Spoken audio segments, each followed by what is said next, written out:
He didn't walk onto the court with arrogance. He didn't need to, because once the ball was in his hands, everything changed. The energy, the rhythm, the entire game. Ervin "Magic" Johnson didn't just play basketball, he reinvented it. He wasn't loud, he wasn't mean, he was magic. Born on August 14th, 1959, in Lansing, Michigan, Ervin Johnson Jr. came from humble beginnings. His father, Ervin Sr., worked long hours at General Motors. His mother, Christine, cleaned schools. The Johnson family wasn't rich, not even close. But what they lacked in money, they made up for in love, discipline, and faith. From the start, young Ervin stood out. He carried his basketball everywhere. Neighbors knew him as the kid always dribbling, always smiling, always dreaming. But Lansing wasn't always kind. The city was racially divided. Growing up black in the 1960s came with challenges. And yet, Ervin didn't turn bitter. He turned to the game.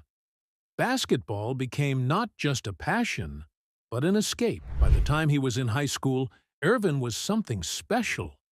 A point guard with the height of a forward, the strength of a center, and the vision of a quarterback. He could rebound, score, and pass with ease. One night, after a jaw-dropping performance, a triple-double as a teenager, a local sports writer gave him a nickname that would last a lifetime: Magic. And Magic he was.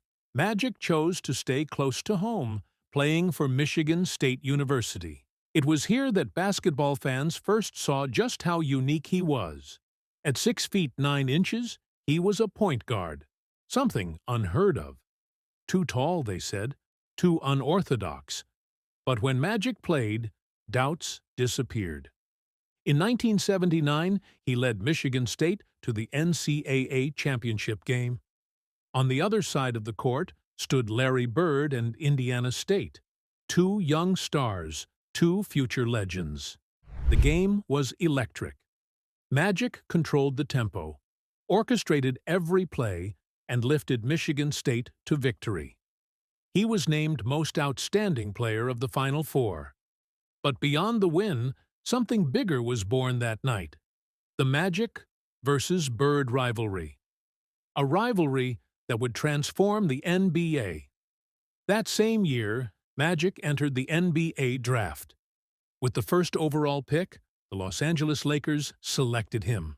It was the perfect fit. From his very first season, Magic delivered. At just 20 years old, he started at center.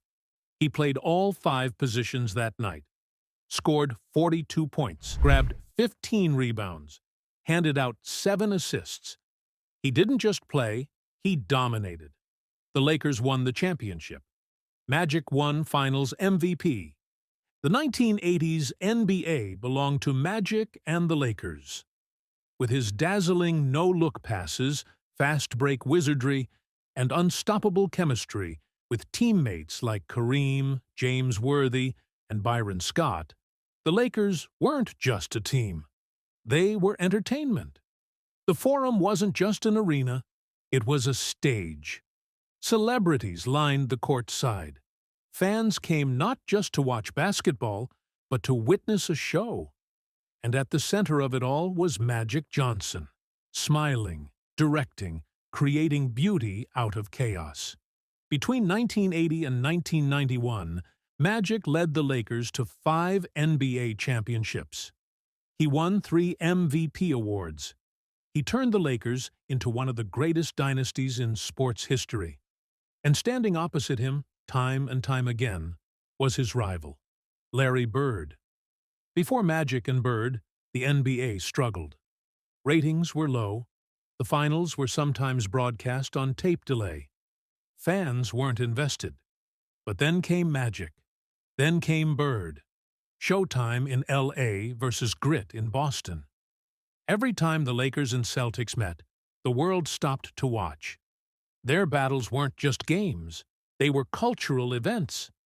Then, in 1991, everything changed. On November 7th, the basketball world froze. Magic Johnson stood at a podium and announced to the world that he had contracted HIV. But HIV virus. Magic Johnson confirmed today that he has the AIDS virus. In the early 1990s, HIV wasn't understood the way it is today. Fear and stigma surrounded it. Many assumed it was a death sentence. The news hit like an earthquake. But Magic did what Magic always did. He faced it with courage, with honesty, and with a smile. He didn't hide. He didn't retreat. He told the world he would fight, not just for himself, but for everyone living with HIV. He retired that day, walking away from the game he loved. Fans wept.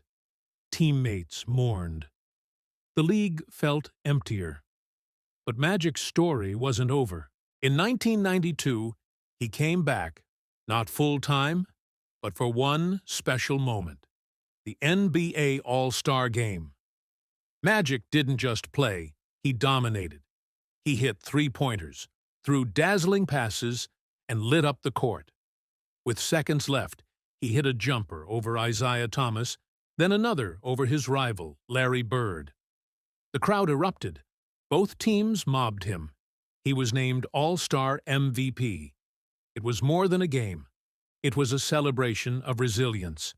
Though his NBA career ended prematurely, Magic didn't fade away. He built something bigger.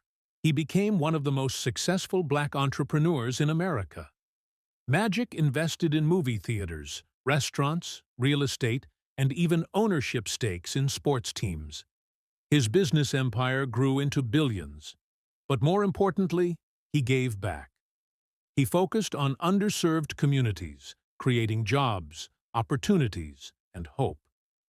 He used his platform to spread awareness about HIV, helping change the narrative around the disease. He turned personal tragedy into public triumph. Magic Johnson's story isn't just about basketball. It's about joy. It's about resilience. It's about leadership, on and off the court. He didn't just win, he inspired. He didn't just lead, he transformed. And when the lights faded, when the cheers stopped, Magic Johnson remained exactly what his name promised. Magic. Thanks for watching. If you enjoyed this video, don't forget to like, share, and subscribe to the channel. And for more motivational stories and inspiring biographies of world-famous personalities, make sure to subscribe Millionaire Dad so we can learn and grow together. See you in the next one.